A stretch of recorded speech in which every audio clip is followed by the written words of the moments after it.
Hello guys, welcome back to my channel healthy lifestyle with doctor Snehal.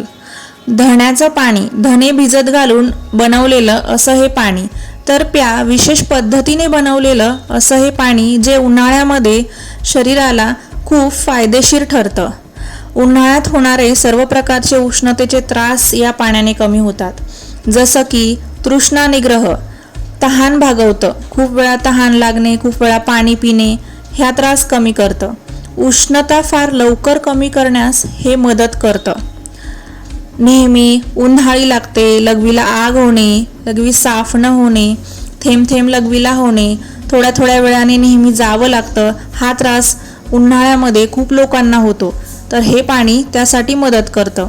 अंतर्दाह म्हणजे काय, तर उन्हाळा नको नकोसा वाटतो, उन्हाळ्यामध्ये पूर्ण शरीरामध्ये आग होते, पोटामध्ये आग होते. तर अशा वेळेस हे पाणी प्यायला तुम्ही सुरुवात करा, नक्की फायदा मिळेल.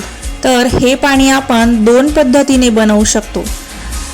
एक म्हणजे मातीचं मटकं घ्या, त्यामध्ये 1 ग्लास पाणी टाकायचं आहे.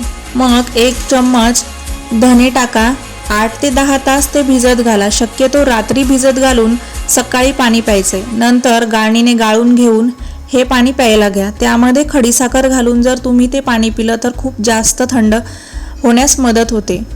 दुसरी पद्धत म्हणजे आयुर्वेद शास्त्रात सांगितलेली एक विशेष पद्धत, जी शरीरातील उष्णता कमी करण्यास खूप फायदेशीर आहे.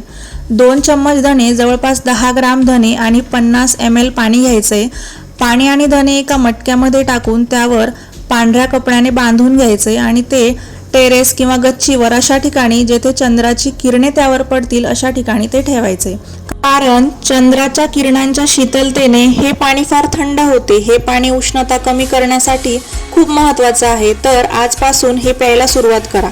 एवढंच नाही तर उन्हाळ्यात खूप उष्णता वाढते, जिभेला छाले येणे, तोंडातून गरम वाफा निघतात, फार त्रास होत आहे. तर यासाठी 1 चम्मच धनापूड आणि 1 चम्मच खडीसाखर बारीक केलेली एकत्र करून खायला सुरुवात करा. हे खाताना सकाळी 10 आणि दुपारी 2च्या वेळेला जर तुम्ही हे खायला सुरुवात केली तर तुमची उष्णता फार लवकर कमी होते.